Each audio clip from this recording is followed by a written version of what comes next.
I know a lot of people have been waiting for this, and well, let's start here first. Jesse Ventura sticks his toe into the presidential election pool. Okay, I've decided I'm going to test the waters. If I were going to run for president, the Green Party would be my first choice.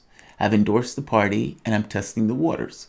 Now, there were pictures and images of Jesse Ventura joining and sitting with the Green Party. And people were saying apparently there were supposed to be debates, whatnot. Nevertheless, we don't know. Oh, by the way, Howie Hawkins is going to be on the show on Monday, 12 to 1. I think it's going to be 1:15, but I'm not quite sure. Or 1 o'clock, but I'm not quite sure. But he's definitely going to be on the show on Monday. But Jesse Ventura sticks his toe into the race. So people were wondering, what's going to happen? Is Jesse going to run? Is Jesse going to run? Is Jesse going to run? And everybody was waiting. People who were Bernie supporters got a little bit excited by Jesse because, he's an anti-establishment guy. He speaks his mind, whether you like it or not. And he could really shake up the race if he could get into the debates. Jesse comes out today and puts this out.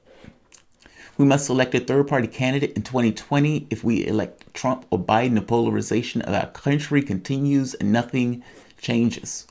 But catch is right here. Former Minnesota Governor Jesse Ventura announces he will not run for president of the United States. Not run. Now, Jesse said, unfortunately, the logistics are not going to allow all that to happen. And he said, Ventura explained, due to the timing of when the party would select a nominee, he will be required to lose his job, his health insurance in order to qualify. He said that the medical condition prevented him from being able to move forward. This election must elect the third party candidate. That's basically what he said in his own tweet. So, I'm sorry for, all of those people that wanted Jesse to run, but Jesse will not save you. The only people who will save you is you. I say that. I fully mean that. I mean it. It's clear, flesh to bone, mean that.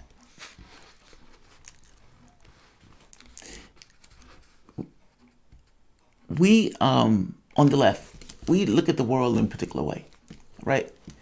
I mean, for whatever it's worth, whether it's curse, blessing, whatever you want to call it, I would argue that reality has a bias towards organization, or you could say, towards love.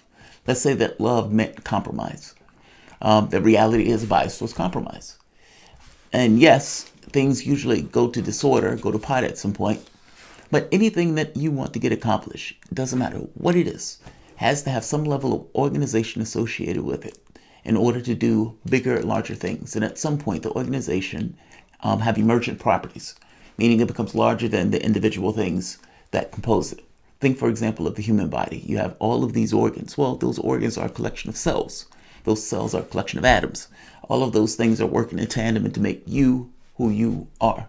There's not a situation where the liver bitches and complains that it doesn't get, enough of X or Y. The liver gets what it needs to do what it needs. I guess I'm saying, from the standpoint of us on the left, when we look at the world, and by the left, again, I just mean the group of people that believe in Medicare for all, expansion of Social Security, elimination of student debt, $15 an hour minimum wage, wealth tax, those people, Green New Deal, who believe those things. We're stuck with this notion that we want the world to be a better place.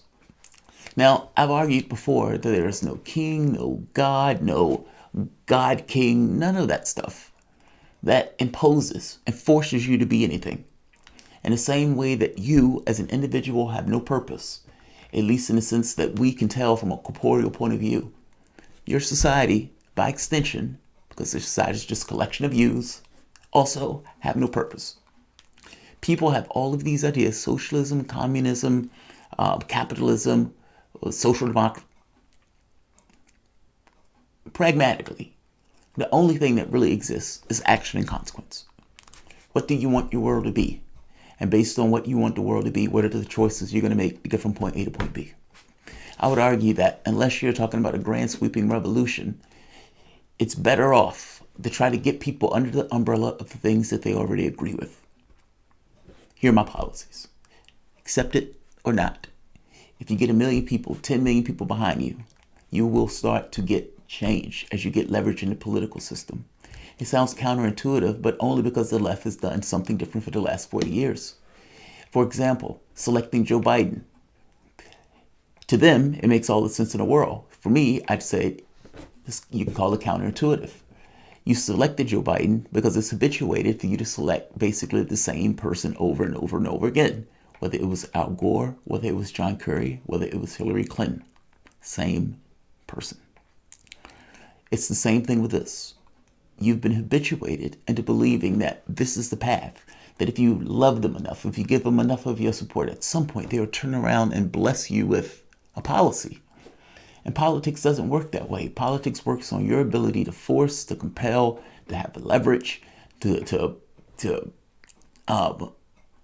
hold grudges at some point. All of these things are necessary. Yes, it's you basically acting as if you are a union or all of us are a union. And at some point, under this particular idea of all of us outside of the political context, deciding what we want as a group and using those things as demands in order to get or not get support, and use that for political leverage in the political system. Yes, I would prefer to have somebody in office representing my interests. Short of having that, I would rather have 10 million people backing me when we say, you will not get our support unless you accept X and Y. That is your path. Seeing as society can be whatever you want society to be, providing that there's a certain level of sustainability in the way that it's organized, there's nothing that you can't necessarily push your society into. All I mean is people have these hard and fast ideas about what their world should be. Oh, you can't stay off for 2 months because that's socialism. I've heard people say, oh, it's communism to stay off for 2 weeks or 2 months during the pandemic. Those people are so rigid and ideologically bent that they can't necessarily realize that it's not real. Your society is what it needs to be for whatever particular situation it comes in contact with. And you are the only ones that decide that. The people who believe it's too much, for them, it's too much. The people who believe it's not enough, it's not enough. There's no absolute in that. It's just choice. The people who think it's too much, those people, they're off. And they're wrong.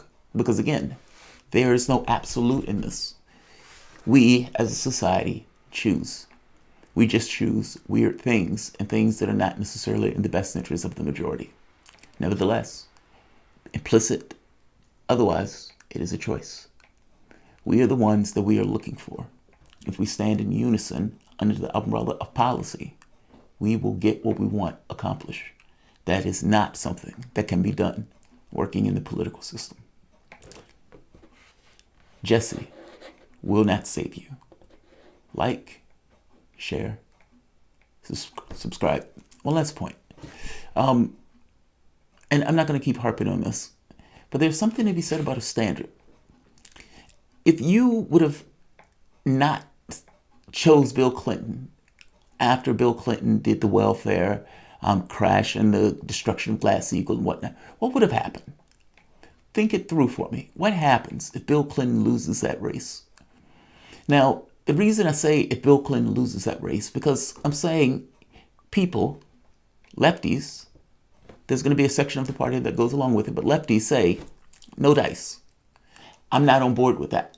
He's going to privatize Social Security. I'm not on board with that. And you let him lose. And in the process of him losing, what happens?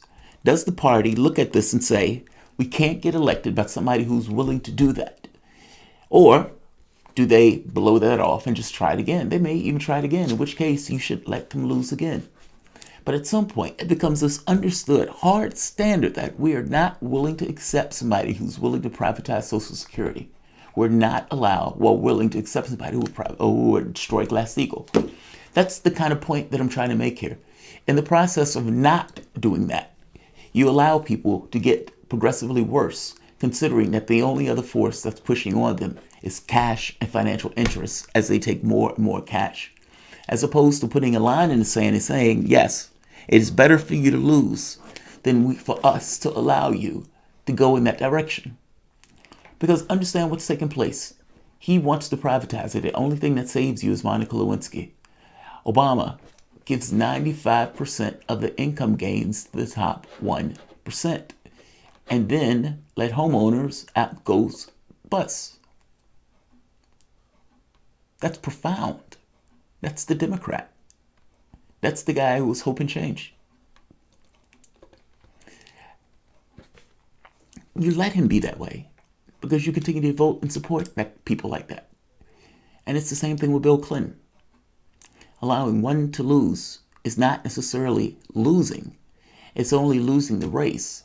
And that's only if you associate yourself with the Democratic Party as opposed to associating yourself with this notion of, hey, elections keep happening. And if we allow these standards to be broken now, they would get worse and worse and worse in the same way that they have since cash is pushing on them. As opposed to the narrow focused pragmatism that can only see these things in narrow straits. Imagine the one concentration camp less argument. 1992, you start with a guy saying, I will build one concentration camp less. That's the Democrat. And then 8 years later, the Democrat comes back and says, I will build 2 less concentration camps. But this time, the Republican is building 10, and so he's effectively building 8. Now, this is lunacy because at some point, somebody needs to be looking at the elections over the course of time and notice the momentum and the trend of this guy is getting progressively worse because nobody is having any level of accountability in this political process. At which point do you stop? And this is why I said there's no magical door. It's gotten so bad at this point, it's so onerous that Joe Biden is the candidate, despite the fact that Joe Biden is a 90s politician that is out of it to death, that in no way represents the actual base of the Democratic Party. I'll leave it here. We are our salvation. That's my point. Like, share, subscribe.